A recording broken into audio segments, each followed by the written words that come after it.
Así es, Yami, vamos a iniciar el análisis nacional. Antes, ingeniero, esa noticia que recibimos anoche de la llegada de 60.000 dosis pediátricas para iniciar con ese proceso de vacunación en los menores de 5 a 11 años de edad. Creo que esto es una buena noticia para el país. Sin duda alguna, apostar a las vacunas Sí. es lo correcto. No tenemos más nada que apostar a las vacunas y recurrir a nuestra capacidad de entender este fenómeno y impulsar las medidas de contención del virus que no son las vacunas, como por ejemplo, y más importante de todas, el uso de la mascarilla en forma adecuada y el uso de la careta cuando usted va en transporte público o cuando usted va en otros tipos de trabajos donde la comunicación es tan estrecha y hay mucha gente. Esas medidas son medidas fundamentales para lo que nos vamos a enfrentar. Las cifras le van a indicar a ustedes. Recuerden lo que está pasando en el mundo muy rápidamente.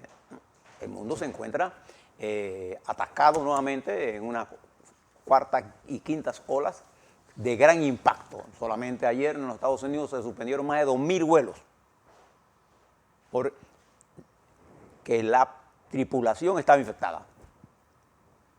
Y hay normas frente a eso. Vamos a tener picos de desarrollo en muchos países y nosotros vamos a tener un ascenso de la epidemia. La ventaja que tenemos es que tenemos mucha gente vacunada. Ahora le doy los números que tenemos nosotros, que nos dio el MINSA y las gráficas que hemos preparado para ustedes. Si me ayuda Noemí. Ayer el MINSA nos informó de 977 casos positivos nuevos, de un total de 7.000, me quito los lentes, 7.356, lo que da una positividad para el día de 13,3. Nos está indicando, la primera gráfica, si nos la puedes mostrar, Noemí, la primera gráfica nos indica a nosotros, ahí está, mire, vamos al alza. Eso que usted está viendo al final de la curva es enero. Mire cómo se han disparado los casos positivos. Vamos, sin duda alguna, estamos en una cuarta ola. La positividad se ha elevado a 13,3. Y fíjense los resultados de esto. En la siguiente gráfica, ahí está. Mire esa gráfica que nos está indicando a nosotros el comportamiento de los casos activos. Mire la cifra. Los casos activos hoy representan 14.825. Si usted ve la gráfica antes de iniciar este ascenso, nosotros estábamos en menos 0.3%, en 0.3%. Hoy estamos en 3%, 10 veces más que la base de la curva en su última semana. Ahí está, mírenla, ahí está, 13. Si usted mira cómo ella se está acercando a lo que nos pasó en enero del año pasado. Entonces uno mira esa curva y se da cuenta de la siguiente curva. Fíjese la otra, ¿por qué nos interesa? Ahí está. Esta es la curva que nos mide a nosotros el uso del sistema hospitalario público y privado. Hoy nosotros tenemos hospitalizados en cama 171 personas. Mire ya cómo va subiendo la presión en cama. Estábamos en 90, 98, 80, mira cómo va subiendo. Y en cuidados intensivos, 32 casos, vamos subiendo también, pero lentamente. ¿Y por qué? Porque la gravedad de las cosas que están ocurriendo, aunque sea Delta, la variante que esté, hay mucha gente vacunada y una parte de la gente vacunada que está una parte, la mayoría de la gente que está en esta situación son gente no vacunada. Entonces, nuestra presión viene ahí, en esto. Y ya nos está prendiendo las primeras luces amarillas. Todavía tenemos capacidad, pero lo que no tenemos que llegar a la máxima capacidad. Deme la siguiente gráfica, Noemí, por favor. Ahí está indicándole con claridad que nosotros vamos a incremento en los casos diarios de positividad. La siguiente gráfica, por favor. Fíjese esta gráfica de barras. En la última semana llevamos 17 funciones por 17. Estuvimos en 9, 12, 12, 14, 16 y 17. Y eso indica la curva polinómica que vamos al alza. En aquella caída que tuvimos, todavía sigue siendo una mortalidad, la letalidad de nuestra, la tasa de letalidad nuestra es 1,49. Es baja. ¿Por qué? Por la cantidad de vacunación y por la cantidad de casos que hemos tenido. Nosotros tenemos un caso total, estamos cerca de 500.000 de casos, 498.099, y para hacerle menos, ¿no? Por eso le digo 500.000, para tener un número siempre en la cabeza. Ahí está indicando a nosotros el incremento de la mortalidad leve, pero incremento, en fin. Vamos a la otra gráfica. Esto al alza nos está indicando la positividad, sin duda alguna. Vamos al alza. Y la gráfica al final creo que es... Pásame la otra gráfica, Noemí, por favor. Ahí está. Mire esta gráfica que es interesante. Esta es una gráfica en W. Mírala bien. Subimos vertiginosamente. Después fuimos subiendo, bajamos. Y fíjense que en lo que va de enero, tenemos una posibilidad por encima de 13. Terminamos el año con 5.6 en diciembre. Fíjense cómo nos hemos elevado, y cuando la primera parte de la gráfica, eso es enero, con 19, 18, lo que usted ve, la cifra la estoy viendo aquí, 19. Fíjense que estamos en 13 y 19. ¿Qué significa todo esto? Significa que el RT de aquí es más alto. Ahora, 2, nosotros tenemos un cálculo, no lo vamos a usar hoy. 2, el nivel de casos activos ha crecido. El porcentaje de positividad se ha disparado. Mire esa gráfica nada más. Aquí es enero completo al principio, acá es enero con los 3 días. No es suficiente, pero mire el salto.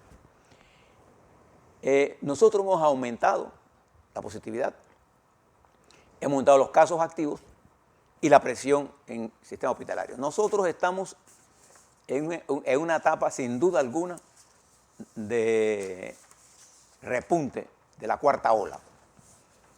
La variable Omicron todavía no se ha hecho la variable predominante, pero todos los estudios que tenemos indican que para allá, para mediados de enero, es decir, dentro de unos 12 días aproximadamente, tendremos una nueva situación de incremento en Omicron, con una ventaja en positivo, que tenemos más gente vacunada, menos gente afectada para que entren al ciclo de enfermedad grave, pero van a ser afectados por COVID. El problema de esto es que todos estos virus están generando ataques a su sistema. Y cualquiera que tenga otra condición lo va a afectar. Y nosotros tenemos que tener cuidado de no dejarnos llevar por las especulaciones en negativo, pero tampoco dejarnos de llevar de que esto se acabó y que esto es un resfriadillo. No, esto es COVID. Y tenemos que prestarle atención, porque la masividad que viene, y si no los cuidamos, va a tener presión sobre nuestro sistema hospitalario, como lo está haciendo en otros países. Esto no es nuevo. Entonces, ¿qué es la principal arma que tenemos? La vacuna. Por eso es importante lo que el presidente Cortizo dijo ayer. La llegada a Panamá de vacunas para nuestros niños es importante. Y tenemos acuerdo para tener vacunas a la mayor cantidad para nuestros niños que deben ingresar al colegio en 3 meses. Entonces, aquí se le plantea un problema. Nosotros tenemos que terminar de vacunar a los adultos para poder enfrentar el alza que viene. No tenga la menor duda de que viene. Ahí están los números. El Omicron ya es comunitario en Panamá. Que es menos, pero hay menos para gente con mejor sistema inmunológico. Nuestra pared inmunológica nacional ha contenido el virus muy bien durante los últimos meses. Ahora tenemos una apertura por la nueva variante. Pero uno de los peligros que hay en la inmunidad es que vuelva a variar en otra forma, más radical. Entonces tenemos que ser cuidadosos. Tenemos vacunas, ahora viene un contingente de vacunas para niños, pero nosotros todavía estamos marchando más lento en la vacunación. Hay más gente haciéndose hisopados que vacunándose. Entonces, las dos cosas son buenas. Nosotros tenemos, Panamá tiene un buen sistema, todavía tenemos una capacidad de realizar, saber dónde estamos, dónde nos está pegando, pero también necesitamos que usted se ayude a usted y a su familia. Esto no es un favor que usted le está haciendo a Nito Cortizo, ni a su gobierno. Esto es una solidaridad que tiene que tener usted con su familia y con nuestros niños que no están vacunados y que este Omicron le está pegando. Recuerde que el Omicron le está pegando a los niños y ello es importante que lo veamos porque la presión sobre el sistema hospitalario va a ser alto. Y al ser alto, también dejamos de atender a otra gente. Y la gente no solamente se muere por COVID, se muere por otras cosas. De manera que prestemos atención. Afortunadamente, nosotros somos entre los países que hemos hecho un gran trabajo en vacunación. Yo creo que en los comentarios que vi ayer con el discurso del presidente, nadie puede negar el trabajo que ha hecho el país bajo la dirección del presidente Cortizo en materia de control del COVID. Bien. Veamos los discursos, pero déjame ponerle un contexto. Porque cuando usted analiza cosas políticas fuera de contexto, es como cuando usted va al baño y orina afuera. Tiene que mirar el contexto para entender qué está ocurriendo. El primer contexto. Los presidentes, por constitución, tienen que rendir un informe a la nación. Y un informe a la nación es lo que han hecho. La mayoría de los presidentes se inclinan por dar un resumen de lo que hacen. Otros, en algunas ocasiones, utilizan ese informe, como lo hizo, por ejemplo, López Obrador, para dar un informe político hacia dónde vamos. Pero la Constitución mandata al presidente a dar un informe a la nación. Entonces es un juego que hay que hacer. Esa es la primera cosa que hay. Segundo, el informe del presidente se da en el marco de la información masiva la semana pasada de lo que estaba ocurriendo en la economía mundial, latinoamericana, y en la economía panameña. Los indicadores de nuestro país con claridad plantean que ha habido un rebote en el 22 con respecto al 21, perdón, con respecto a lo que había pasado en el 20. Claro, comparar el crecimiento del 21 contra el crecimiento del 20 no nos debe llevar a confundirnos, porque lo que hubo fue un rebote, recuperamos sustancialmente, cosa que era importante. Reducir la brecha era importante y lo hicimos. Y todo parece indicar que bajo las condiciones actuales, manteniendo las variables que se asumen siempre, usted asume variables. Si falla una de esas variables, mi pronóstico falla. Panamá tiene la mejor oportunidad en el 22 de crecer a 8%, que si usted suma el 14 o 12, significa sobrepasar los niveles que teníamos en el 19 y crear nuevo empleo. Ese es el contexto. El otro contexto político es que la nación, igual que el resto de América Latina, vive un proceso de fragmentación política. Fragmentación impulsada por los procesos judiciales que hemos mantenido y nos han mantenido ocupados en calle arriba y calle abajo. Más preocupados por nuestros bienestares individuales que por el bienestar colectivo. Además, redes sociales y medios de comunicación impulsados en la campaña dirigida exclusivamente contra la estructura política, que no son capaces de mirar que la corrupción que existe se concentra no es solamente los partidos políticos, la corrupción se concentra en el sistema económico.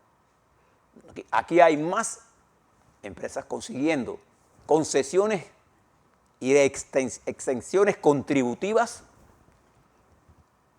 que solidaridad da el gobierno con sus programas. Yo estoy en contra de las dos. Yo creo que los que tienen más ingresos deben pagar Y yo no estoy a favor de ningún subsidio, solo los subsidios que vengan para la educación y que sean inversión realmente. Pero los subsidios de mantenimiento, si pueden bajar la paz social, sí pueden. Pero eso no produce desarrollo. Entonces, pero cuando hablamos de una, tenemos que hablar de la otra. ¿Se da cuenta? Por ejemplo, yo estoy en contra de los subsidios eléctricos, en toda su forma, porque usted no sabe el valor de lo que está comprando. Ese contexto me permite entonces analizar los dos discursos. Y debo decir los dos discursos porque hay un complemento entre el discurso del presidente de la Asamblea Nacional y el discurso del el reporte del presidente a la nación de su año de gestión. El primer contexto, lo que dijo el presidente de la Asamblea. Sin duda alguna, fue un discurso político, porque político es el órgano del Estado que él preside. El órgano político por excelencia, ¿cuál es? La Asamblea Nacional. Ahí es donde se debate todo. Pero el presidente de la Asamblea reiteró una cosa que yo creo que es fundamental en su discurso, en su estructura de discurso político. Nosotros, como señala el periódico Metro Libre, él hace un llamado a un pacto nacional. Y este pacto nacional político, ¿dónde se debe definir? En la Asamblea. Porque en la Asamblea se encuentran todas las fuerzas políticas del país, los independientes, los partidos, ¿no? Así, y las consultas. Y la Asamblea tiene el poder de consultar también a los otros. De manera que el llamado a la consulta en leyes específicas, como cuáles, por ejemplo. A mí me parece que una ley que debe ser sometida al mayor consenso posible de las fuerzas políticas de la Asamblea y de las fuerzas de la sociedad es esta ley de extinción de dominio. Y debe someterse también a la discusión rápida todo este proceso para buscar mecanismos legislativos si son necesarios para salir de las listas negras o azules o negras que nos están poniendo por ahí. A mí me molesta decir listas negras porque queremos asociar lo negro con lo malo. Y eso nos lleva mentalmente a tener prejuicio que lo negro es malo. Y yo soy enemigo de por qué no le pusieron a las listas blancas, pues, o amarillas. No, las listas negras. Porque esa combinación es perversa. Como hablar de tercer mundo, sin pasar por el segundo mundo. Entonces, este planteamiento del presidente y este reconocimiento del presidente del alejamiento de la estructura política al sentir de la sociedad me llamó la atención. Y en sentido positivo. Y creo que su discurso políticamente respondió a una cosa que usted también debe analizar. Unos días antes, el secretario general del PRD, el secretario general Pedro Miguel González, ex legislador de la República y hijo de un gran amigo mío, expresó duras críticas sobre posiciones que no han sido analizadas en el colectivo. La entendí como una posición de Pedro Miguel. Y este presidente de la Asamblea, que preside el gran órgano del Estado, hizo unas aseveraciones de su nivel de coordinación con el Ejecutivo, pero instó al diálogo. Y lo que me parece que debe hacer el presidente de la Asamblea es hacer valedera su palabra. Porque no tiene que pedirle permiso a nadie para hacer las consultas. La Asamblea es un órgano político. Y ahí era otra diferencia política. El presidente recibió el respaldo, el presidente Cortizo, en las palabras de Cristiano Adames, de un nivel de entendimiento entre la Asamblea y el presidente. ¿Y por qué eso es importante? Fíjese lo que pasa en Ecuador. Fíjese lo que pasa en Perú. La Asamblea no coordina con el presidente. La Asamblea está en Perú tratando de tumbar al presidente a través de un proceso en Perú es fácil tumbar al presidente. Un sistema de vacancia que solo lo decide un órgano con un sistema muy expedito. Y entonces ahí hay un problema. Miren lo que le va a pasar a Boric allá en Chile. No tiene. Y él va a tener que hacer alianza. Bueno, ayer el presidente recibió respaldo de la Asamblea Nacional, de su presidente, que además representa la bancada más importante en discusión. Pero, independientemente de eso, creo que hay que hacer consenso. Ese es parte del primer discurso. El siguiente discurso que se dio fue el del presidente, un discurso lleno de cifras y de rendición de cuentas de las áreas en que el presidente consideró que eran importantes. Una de ellas, sin duda alguna, todo este problema de salud pública, que cuando usted comienza a leer esas cifras, la gente se pierde en esas cifras. Y por eso la gente, más que una rendición de cuentas, lo que pide es un discurso orientador político, pero el presidente estaba cumpliendo la Constitución. Y creo que en el análisis siempre los presidentes deberán entender que la gente lo que está esperando es orientación. Porque lo que ya se hizo, ya se hizo. Lo que queremos saber es qué va a pasar de aquí para adelante. Y creo que en ese discurso el presidente sí dijo algunas cosas de lo que va a pasar de aquí para adelante. Una de ellas, la más importante, de las más importantes, digo yo, es la educación. Su sentido de responsabilidad de que la educación tiene que abrir. Pero yo sí creo que el presidente debe ejercer sus capacidades para obligar a que esto se abra.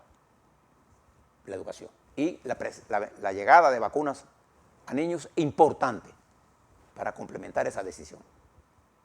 Creo que también, amparado en estas cifras, el presidente tiene que concentrar gran parte de su trabajo en la regeneración de empleo. En esas obras de infraestructura que él menciona, pero que tienen que comenzar a aterrizar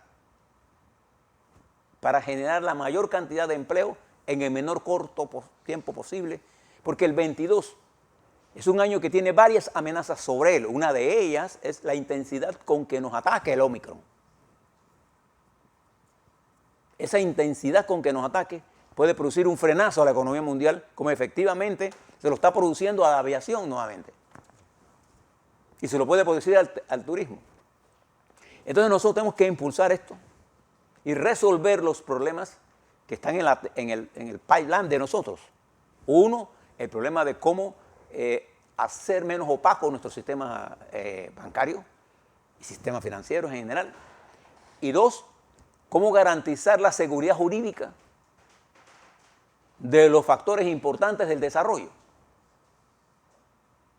Porque cuando tú no eres gobierno, te es fácil decir, cierra la mina, pues.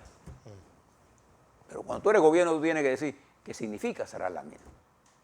Entonces yo creo que es importante que el país comience a tener tranquilidad en áreas importantes del desarrollo. Hemos avanzado en algunas cosas, sin duda alguna, en agricultura, hay una gran diferencia.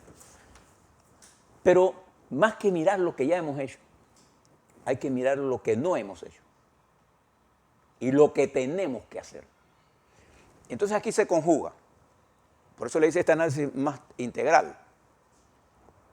La intención de la Asamblea Nacional de las consultas la tenemos que convertir en intención en un hecho.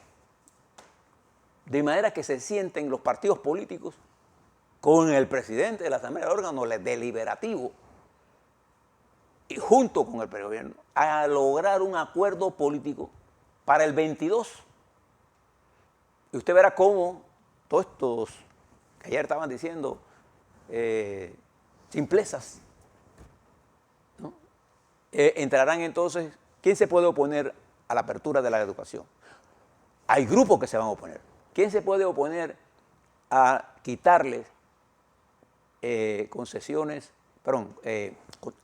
exención contributiva a quien no la merece? Pero va a haber grupos de presión. Nosotros tenemos que dejar al lado la persecución política para ir al consenso de diálogo político en los temas centrales sin que se mejore la justicia. Y ahí paso al otro tema. Hoy se abre un capítulo que puede ser esperanzador, y esa es la palabra que uso, porque hoy toma posición dos excelentes mujeres como magistradas de la Corte Suprema de Justicia, pero su excelencia la vamos a medir en la práctica hoy mismo. Porque hoy deben escoger las presidencias. Pero la Corte Suprema de Justicia tiene una importante tarea que hacer, que es garantizarle a los jueces de este país, que están manejando procesos, rápidamente su permanencia, para garantizar la independencia del sistema judicial y la capacidad que tenga este sistema de justicia. Te está justificando todos los errores que comete el Ministerio Público que incluso lleva procesos viejos y no lo resuelva. Por ejemplo, le voy a hablar de uno. Este muchacho, Wes Valdés, lleva 5 años detenido, 5 años detenido, sin que se le haya formalizado un proceso. Por la ley, la República de Panamá solo permite 1 año, señor Procurador General de la Nación, señores del sistema judicial. ¿Cómo permitir eso? Yo hablo de esas cosas. ¿Cómo permitir procesos en donde no se ha aprobado nada, pero se sigue? Pierden y apelan. De gente humilde. Ese proceso arranca hoy con una nueva coyuntura. Esta nueva correlación en la Corte va a ser para bien o para mal. Va a depender de la responsabilidad que asuma la Corte Suprema de Justicia en esta coyuntura en donde la seguridad jurídica, el respeto al proceso judicial, merece principal atención para bajar la tensión y producir los acuerdos políticos necesarios. Entonces, de ayer a hoy han pasado acontecimientos que a mí en lo personal me abren una luz de esperanza. Porque si la Asamblea abre el debate político pluripartidario y además lo extiende a la sociedad rápidamente, si el presidente Cortizo logra coordinar mejor con la Asamblea Nacional todas las medidas necesarias para que el proceso de economía se desarrolle a la mayor velocidad, si logramos tener un mínimo de esfuerzo con los partidos de oposición, si logramos que el país mire con optimismo el 22 y apartamos estas malas intenciones de estar bombardeándonos y acusándonos de todo, de subjetivismo, que el ambiente está preñado de maledicencias, de irrespetos, de palabras obscenas, que además lo están mirando los niños. Entonces, si logramos hacer eso, y si la Corte Suprema de Justicia nueva, y estas nuevas magistradas, que es la primera vez en la historia, y yo no sé, en América Latina, en el mundo, nunca había visto que las mujeres dominaran un órgano del Estado. Y ellas tienen la responsabilidad. Y yo le pido al presidente de la Asamblea Nacional, al presidente de la República y a la ministra de Seguridad Social de Panamá, del MIDES, que uno de los primeros temas que tenemos que abordar es la educación sexual para que no haya tantas niñas nuestras embarazadas tan a temprana edad que le mata la vida y la esperanza durante los próximos, de toda su vida. Miles de nuestras niñas. Y ese debate ha desaparecido porque le hacemos concesiones a gente que habla de la familia, pero que no cuida a sus hijos. Gente que habla de la familia, pero no sabe cómo enseñar, darle educación sexual a sus hijos. ¿Cuántos padres nuestros están en capacidad de responder las miles de preguntas que nuestros jóvenes adolescentes tienen sobre el sexo? O cómo tienen acceso en las redes sociales a los pedófilos. Ese es un problema fundamental. ¿Cómo sacar a nuestra juventud del desempleo? Bueno, eso solo se hace de una forma. Un haz de voluntades que tiene que ser creado por quien gobierna, invitando al debate sincero. Es que no tienes que ser parte del gobierno. Nadie quiere que nombres a la oposición de... No, permito que te dé la gana a ti. Pero un haz de voluntades que permita abordar los 5 o 6 temas fundamentales del país, sin engañarnos, con realismo, y olvidarnos que las elecciones en Panamá no son el 22, ni que nadie se va a postular en el 22 para nada. Las elecciones son el 24. Usted sabe todo el agua que va a correr bajo este puente de la República de Panamá. Bien. Y fíjense que estamos en el calendario electoral, partidario, para renovar autoridades que todavía no van a escoger nada.